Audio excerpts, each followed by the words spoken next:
मेरे YouTube channel में आप सबका स्वागत है। उसके बाद आता है ज्यामिति वाला पार्ट आता है। देखिए ज्यामिति वाला पार्ट में से एक क्वेश्चन आप लोगों को कम से कम एक क्वेश्चन ना बनाना है। वैसे आप लोग दो तीन क्वेश्चन भी बनाए होंगे या बना लेंगे, मेरे को यकीन है।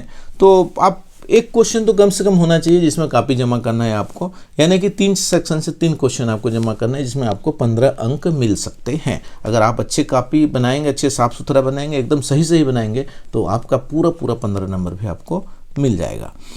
तो अब देखिए उद्देश्य, ये ज्यामिति से संबंधित प्रश्न, कैसे प्रश्न हमको मिल सकते हैं जिसको कि हमको हल करना है परीक्षा हाल में। परीक्षा हाल में तीनों सेक्शन में से कोई भी एक सेक्शन का प्रश्न आप लोगों को मिलेगा 5 अंक के लिए, ठीक है। तो देखिए त्रिभुज ABC की रचना कीजिए। AB बराबर 6 सेंटीमीटर दिया हुआ है और कोण BAC बराबर 30 अंश दिया है और कोण ABC बराबर 100 अंश दिया है। तो इस तरह से आप ये दिए गए हमारे उद्देश्य की पूर्ति के लिए हमको आगे क्या क्या करना है ये ध्यान से देखते रहिए। आवश्यक सामग्री लिखना है। तो आवश्यक सामग्री में आप लोग जान रहे हैं कि कंपास बॉक्स लेते हैं जिसको कि ज्योमेट्री बॉक्स बोलते हैं, और कागज़ पेंसिल चाहिए, पेन चाहिए और अन्य कुछ सहायक सामग्रियाँ जो आपको लगता है वो चाहिए, इसलिए इसने हमने यहाँ पर लिख दिया कि अन्य सामग्रियाँ। आपको जो करते समय यूज लगे उसको आप बाय नेम लिख सकते हैं। ओके, ठीक है। अब देखिए क्रिया विधि। मैं आप लोगों को इसके चित्र बनाने से पहले मैं आप लोगों को इसकी क्रिया विधि को अच्छे से बता देता हूँ। आप बड़े ध्यान से देखिए।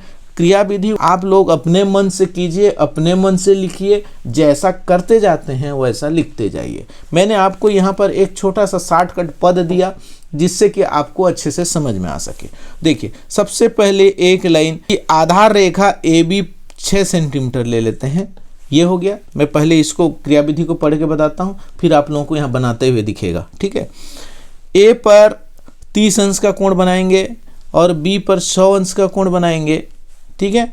और बना लेने के बाद आपको दिखेगा कि AX जो है यानी कि जो 30 अंश पे झुका हुआ है, BX जो है जो 100 अंश पे झुका हुआ है, एक दूसरे को कहाँ पर काट रहे हैं? C बिंदु पर काट रहे हैं। जो हमारे त्रिभुज का C बिंदु है उस पर काटते हैं।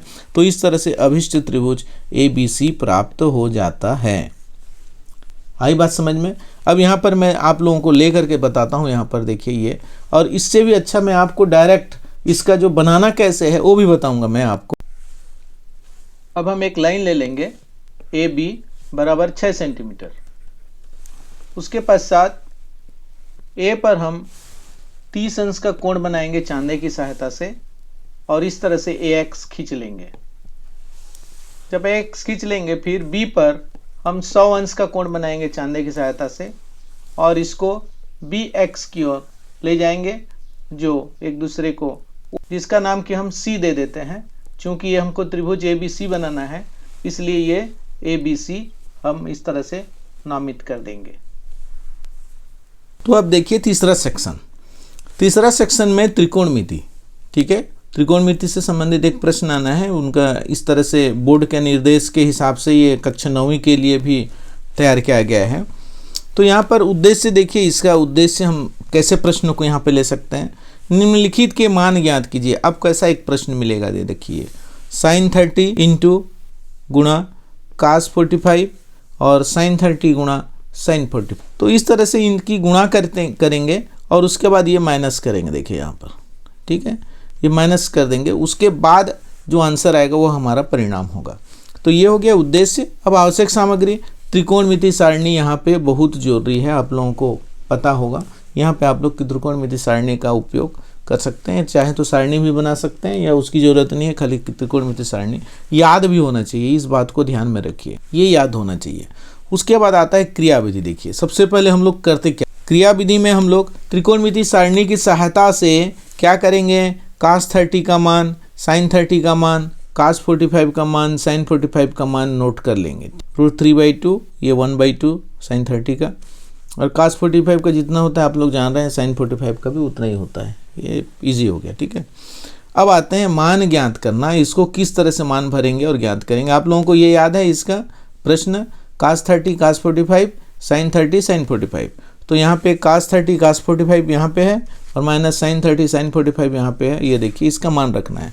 इसका मान ऊपर से ले लेंगे हम लोग। देखिए यहाँ पे दिख भी रहा है आपको, ये cos 30 का मान √3/2 और इसका 1/√2 और इसका 1/2 और इसका 1/2 √2। अब यहाँ पर मैं आप लोगों को बता देता हूँ, नीचे का नीचे से गुणा, ऊपर का ऊपर से गुणा। ये ऊपर का ऊपर से गुणा हो गया, वर्गमूल 3 एकम वर्गमूल 3, और नीचे का नीचे से गुणा 2 वर्गमूल 3, ये प्राप्त हो गया। इसी तरह से यहाँ पर भी ऊपर का ऊपर से और नीचे का नीचे से। अब इन दोनों के बीच में ऋण चिन्ह होने की वजह से यहाँ पर हम क्या करेंगे, लघुत्तम निकालेंगे। तो देख रहे हैं आप, दोनों का जो हर है वो दोनों एक ही है। देखिए यहाँ पे मैं राउंड मार दिया है ना, यहाँ पर ये दोनों एक ही, इसलिए इसका लघुत्तम जो है उतना ही चाहेगा। अब उतना ही चाहेगा तो ऊपर का भी एज इट इज रह जाता है, आप लोग जान रहे हैं, वर्गमूल 3 - 1। तो ये हो गया हमारा परिणाम, आंसर प्राप्त हो गया ये, ठीक है। अब यहाँ पर देखिए ये हमारा परिणाम है, यही हमारा परिणाम है कि दिए गए का मान इतना प्राप्त होता है, ठीक। अब इसमें क्या सावधानियाँ देखनी पड़ी हमको, सारणी अच्छे से याद रखना चाहिए, लघुत्तम अच्छे से निकालना चाहिए, हल सही से करना चाहिए। अगर ये सब चीज़ें नहीं होगा तो आपकी जो है वो क्वालिटी नहीं रहेगी, फिर उसमें मिस्टेक होने की संभावना बढ़ जाएगी। क्या था आप लोगों का प्रोजेक्ट, कॉपी बनाना है ना। यहाँ पर आप कॉपी बना करके जमा करना है, कॉपी जमा करना है आप लोगों को। कितना, कम से कम उसमें 3 ठो ऐसा बना हुआ होना चाहिए, 3 पेज जो बना हुआ है। आप ऊपर वाला ये सब को कॉपी कर लीजिए और जमा कर दीजिए अपने स्कूल में, सबसे बेस्ट रहेगा। अगर आप लोगों को पसंद आता है आप लाइक और शेयर जरूर कीजिए, ठीक है। आप लोग बहुत अच्छे से इसको देखें, इसके लिए बहुत बहुत